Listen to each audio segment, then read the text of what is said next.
Hey, crime connoisseurs. If you're like me, you love diving into a good book. I especially love finding a book about cases we cover. But sometimes it's hard to find the time to sit and read. We live in an on-the-go society. Thankfully, Audible makes it easy to instantly access the books we love without sacrificing our time. With over 180,000 audiobooks and more, you will undoubtedly find one that will grip you and leave you not wanting to pull away while still being able to do other things.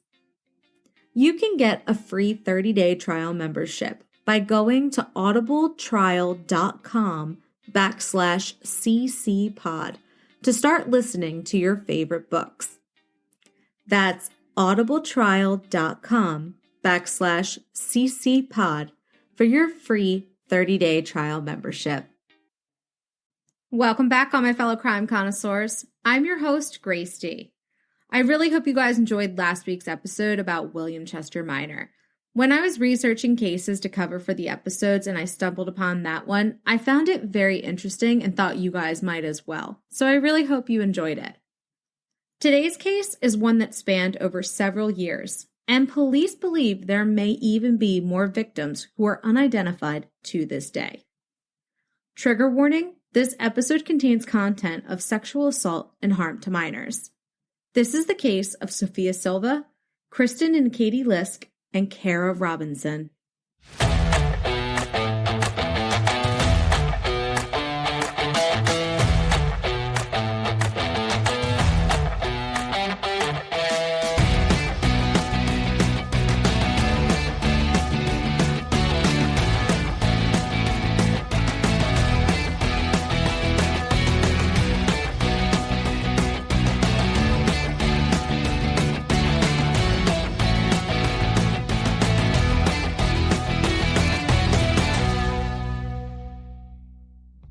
On Monday, September 9th, 1996, 16-year-old Sofia Silva and her older sister Pam, who was 21, were alone at their Spotsylvania, Virginia home.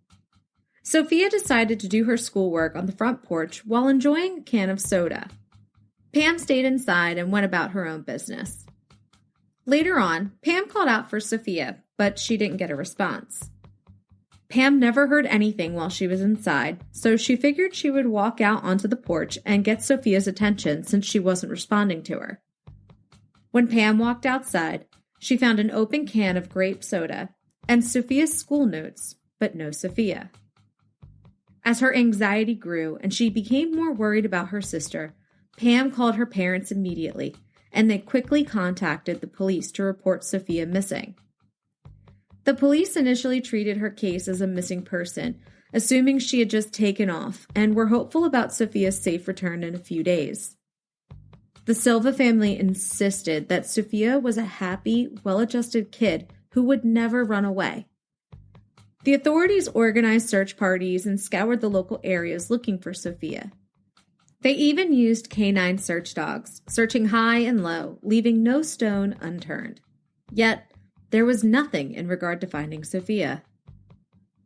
For about a month, groups of volunteers and authorities searched for her. The police chased down several leads and even received reports of Sofia's sightings. These reports came in during the weeks following her disappearance from all over the country, from the local mall to the Las Vegas casinos. Psychics reported visions of farmhouses, cornfields, and cars. According to Diane Fanning's book, Into the Water, about this case, one psychic reported seeing Sofia in a body of water surrounded by vegetation. With each passing day, Sofia's family feared the worst. 5 weeks after Sofia's disappearance, a decomposing corpse was discovered, wrapped in a blanket, and floating in a stream near State Route 3. Sadly, the Silva family's fears became a reality when the body was confirmed to be Sofia. And to make it worse, the medical examiner confirmed that Sofia was murdered a few days before her body was discovered. The autopsy report revealed that she was sexually abused and that the cause of death was strangulation. At the beginning of the investigation, police believed they had a breakthrough when they interviewed several of Sofia's acquaintances and learned of a local man named Carl Michael Rausch who had shown interest in Sofia. Some witnesses claimed to have seen him talking to Sofia on several occasions.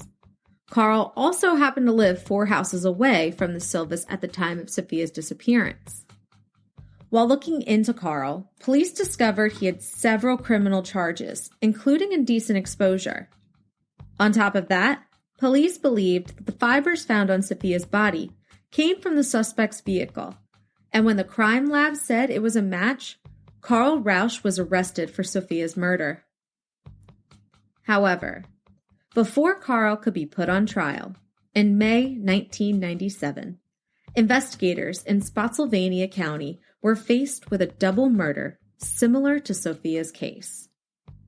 Meanwhile, it was determined that the crime lab had made mistakes in the initial investigation. The evidence ended up clearing Carl of Sofia's murder, and the police focused their investigation on a serial killer. When Ron Lisk left his home on Thursday, May 1st, 1997, he had no idea it would be the last time he'd ever see his daughters Kristin, who was 15, and Catherine, who went by Katie, age 12. When Ron returned home that day, the girls were nowhere to be found, and he now faced every parent's worst fear. His daughters were missing. Ron gathered a group of people to search for Kristin and Katie, and they searched nearby areas for the missing girls.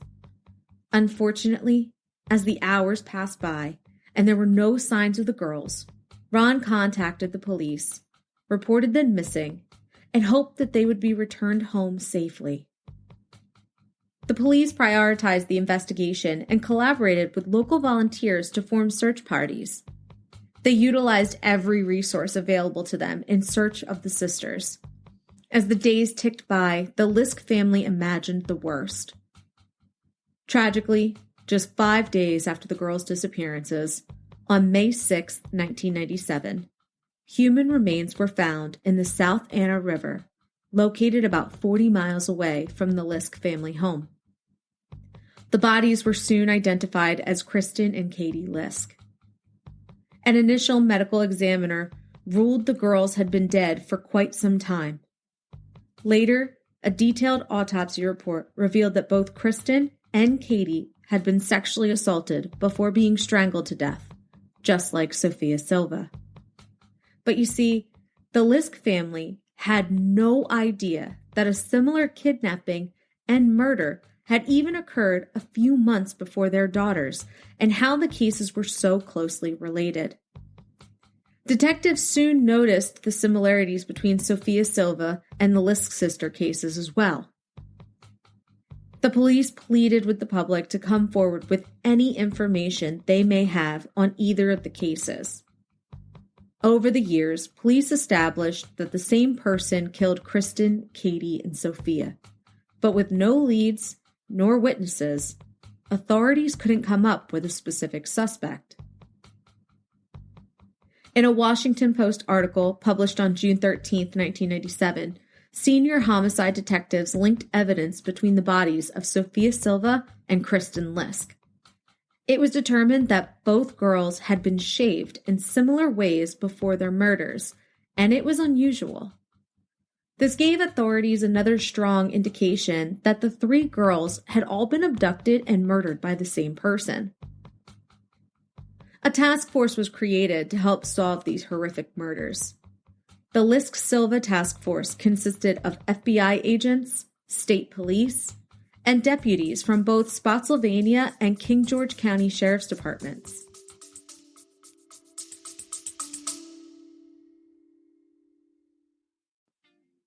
Uncover the secrets of your dog's DNA with Wisdom Panel, the world's leading canine genetics test.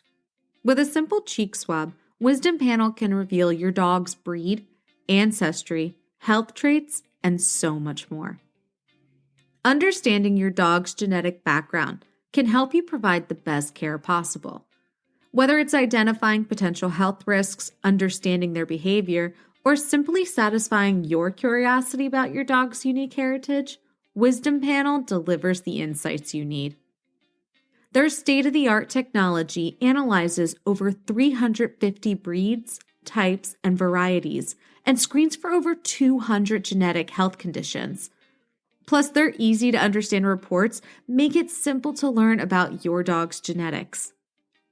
Join the millions of pet parents discovering their dog's story with Wisdom Panel. Order your kit today and start exploring your dog's DNA. Because every dog has a tale, and Wisdom Panel helps you tell it. Go to wisdompanel.pxf.io/ccpod to learn more about your four-legged friend. That's wisdompanel.pxf.io/ccpod.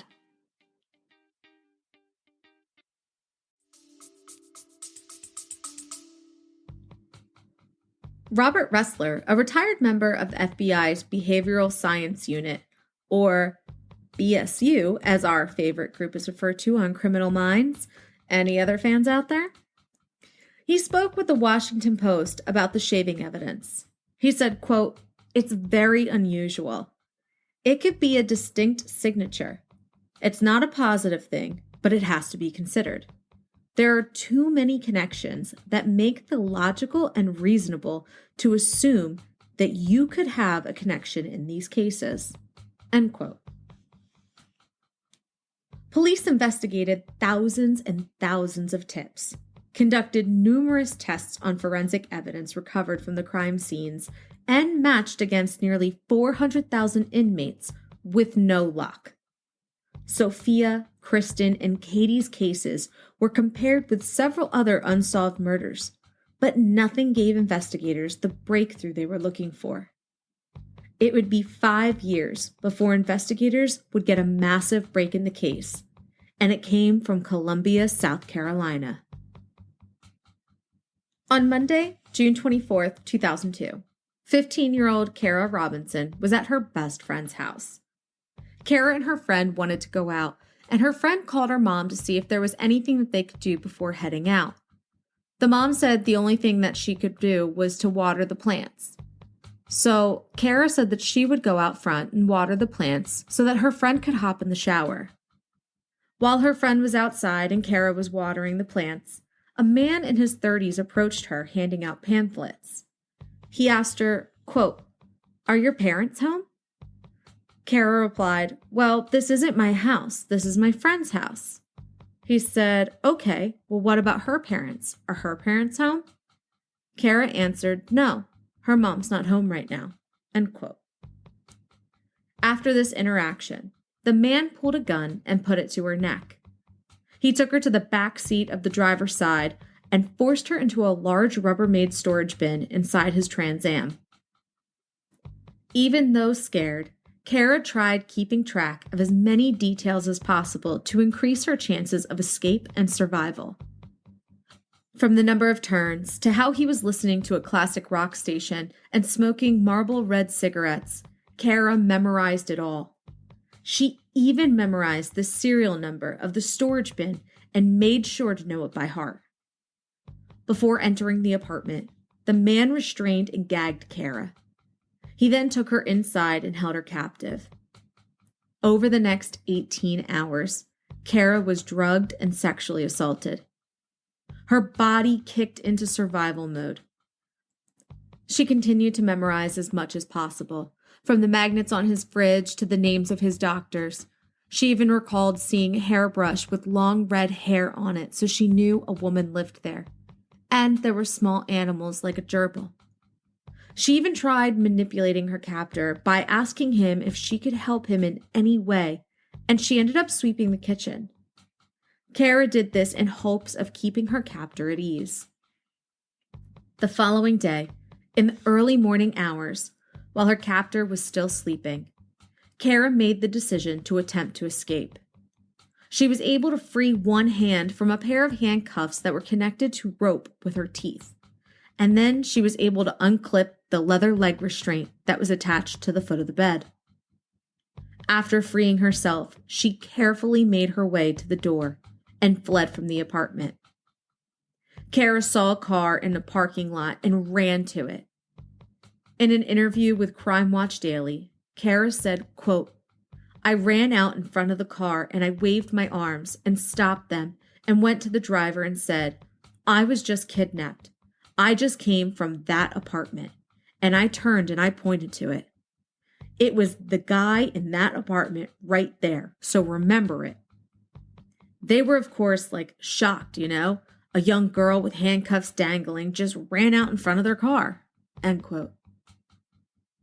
When they arrived at the Richland County Sheriff's Office, Kara told them about the abduction and the horrors she endured at the hands of her captor. She even still had the handcuffs dangling from her wrist. They asked Kara if she could take them back to the apartment that she was being held at, and she could. Thanks to her observation skills, she was able to take the police to the apartment. A maintenance man helped police identify the residents, and Kara was able to identify her abductor. The man's name was Richard Ivanitz. Unfortunately, by the time they arrived, the police and Kara learned that Ivanitz had fled. While searching the apartment, investigators found a footlocker containing news articles about the unsolved cases of Sofia, Kristin, and Kati. The Spotsylvania cases had been unsolved for years with little to go on, but the findings in South Carolina quickly linked to Ivanitz. It became clear that when Ivanitz woke up to find Kara gone, he knew it was only a matter of time before the police arrived, so he took off. He ended up fleeing to Sarasota, Florida. While on the lam, Ivanitz called his sister and started confessing to the crimes he had committed. He told his sister he had killed someone and committed more crimes than he can remember. On June 27, 2002, police tracked Ivanitz down in Sarasota, where he led them on a high-speed chase. The chase came to an end when he ran over a set of spike strips. The police had Ivanitz surrounded near the waterfront. They urged him to surrender peacefully, but he had a pistol in his hand. It was clear that Ivanitz had no intentions of surrendering, and the police released a canine on him. He was bitten several times before turning the gun on himself and taking his own life.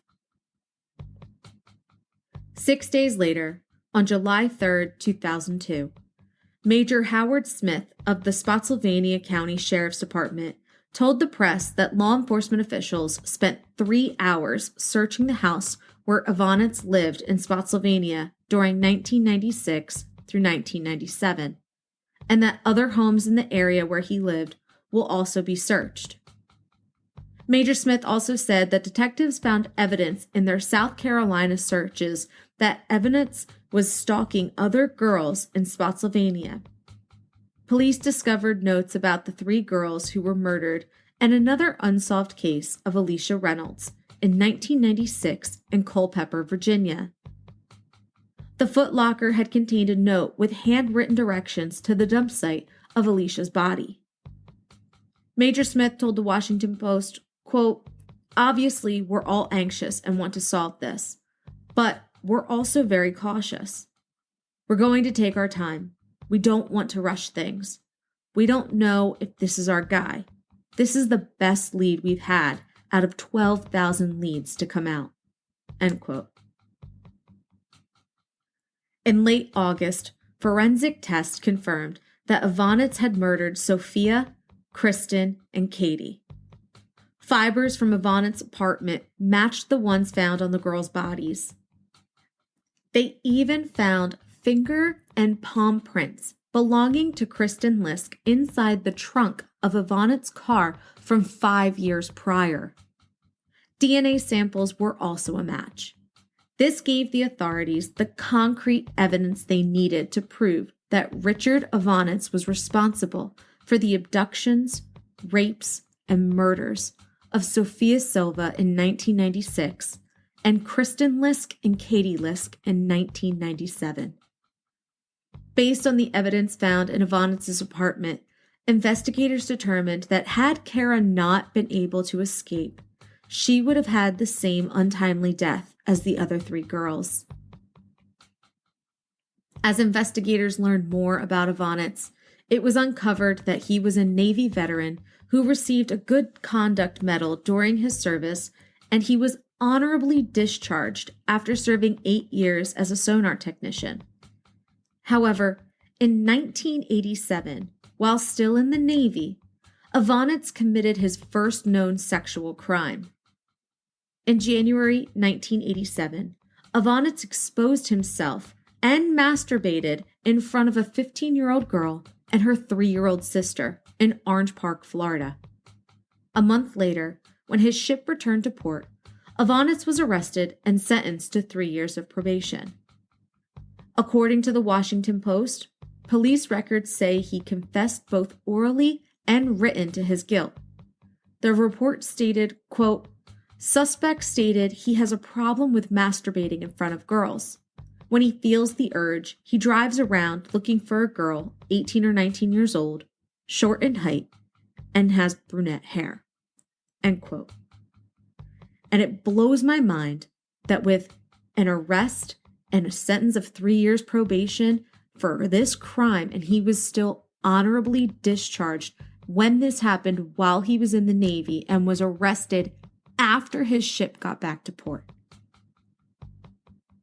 Sofia Silva was a brilliant student and a lively teen. She was described as kind-hearted, the light of her parents' lives, a down-to-earth girl, and never hesitated to help those in need. Sofia was known for making friends quickly and was popular in her community. She had big plans for her future, and she couldn't wait to graduate high school. Kristin and Kati Lisk lived on Blockhouse Road in Spotsylvania County, Virginia, with their parents. The girls shared an intimate bond and were extremely close. They had an excellent relationship with their parents. Those who knew them said that the two were always ready to help others and make new friends. Like more kids their age, they loved hanging out with their friends and had great hopes for their futures. When Kara learned of Ivanitz's suicide, she was disappointed. In an interview with America's Most Wanted, she said, quote, "I wanted to go on trial and let him see me again and know I was his downfall.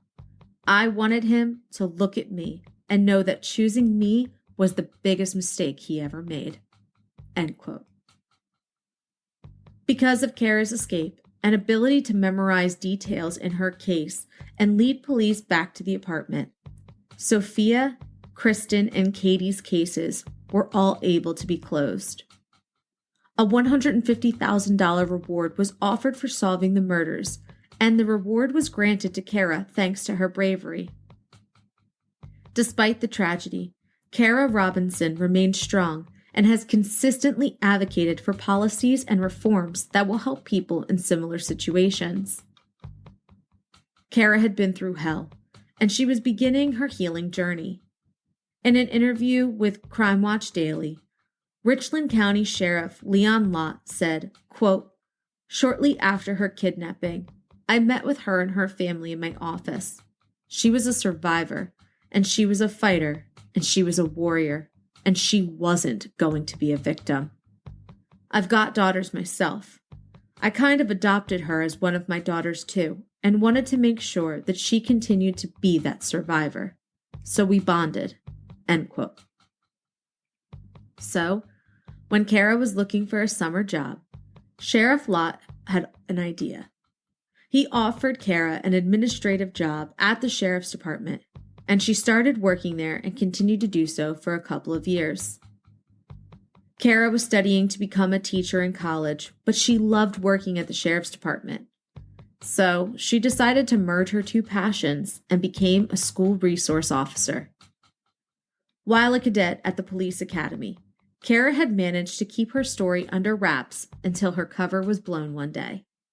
She said, quote, "I was actually in class at the academy, and the instructor started teaching on my case. One of the first slides was a picture of Kristin and Kati Lisk and Sofia Silva, and I saw it and I just went, oh no. And so, at the end of class, I went up to her and I said, I just want you to know that Kara is me." And her face just turned blood red, and she was like, "Oh my God, I'm so sorry." So at that point, she then told other people in the academy leadership, and they came to me and they were like, "We want to nominate you for an award at the academy." Then I was given an award for courage and bravery at the academy at my graduation. End quote. In 2019, after participating in an interview with kidnapping survivor Elizabeth Smart, Kara took part in a 90-minute Lifetime special, Smart Justice, the Jamie Kloss case, with 5 other survivors to support Kloss, a Wisconsin teen who had escaped her captor in 2019. In an interview with People magazine, Kara said, quote, "I sat down on a couch with Elizabeth and 5 other women who had survived kidnappings and sexual assaults. And that was the moment that I realized that I really had a bigger purpose. I knew that I could find a reason for what happened. And I always knew that what happened to me was something that happened so that I could help other people. I was healed on that couch, sitting there talking to those women in a way that I didn't even realize I was hurting. Just to sit down and talk to women who really understood the heart of what I had been through." End quote. Elizabeth Smart inspired Kara, an advocate for trauma survivors, to continue to speak out. The 2 women teamed up to work on a documentary that could do Kara's story justice. Escaping Captivity, the Kara Robinson story, premiered on Oxygen in 2021, detailing how Kara not only outsmarted her captor, Richard Vonitz, but used her remarkable memory to help police track him down and stop his reign of terror. Elizabeth spoke with Oxygen about the documentary and said, quote, "I want everyone to always have a sense of hope because no one gets through this life without their fair share of struggle and trial and heartbreak. And I think Kara's story really just brings that ultimate sense of hope. I'm so proud of Kara, and I'm so proud of everything she's doing." End quote. Lifetime made a movie about Kara's horrors of abduction, sexual assault, and harrowing escape from Vonitz. The Girl Who Escaped, the Kara Robinson story, premiered on Saturday, February 11th, 2022, exclusively on Lifetime Network. It's now available to watch on Amazon, and I will have it linked in the source material for you guys. Today, Kara Robinson is married to a man that she met at the sheriff's department and has taken some time off from the sheriff's department to raise her 2 small boys. She is currently pregnant with their 3rd child, a little girl. Kara decided the moment she was abducted, and from that point on, to never be a victim. She's a survivor. She said, quote, "I think that to say you're a victim, then someone took something from you. Nothing was taken from me. I refuse to give that man that power." And that's the case of Sofia Silva, Kristin Lisk, Kati Lisk, and Kara Robinson. Thanks to Kara's bravery and escaping from Vonitz, Sofia, Kristin, and Kati's cases were closed. Unfortunately, Alicia's case is still unsolved. Police have fingerprints and hairs that they believe belong to Alicia's killer, but no matches have been made to date. If you or someone you know may have information into Alicia's case, please contact the Virginia State Police at 1-800-572-2260. That's 1-800-572-2260. Or contact the Bureau of Criminal Investigation at 1-888-300-0156. That's 1-888-300-0156. Be sure to follow us on Instagram at Crime Connoisseurs and fill out the case suggestion form in the link in the bio if you have a case you'd like to hear covered. In the meantime, keep it classy, connoisseurs, and I'll catch you on the next case.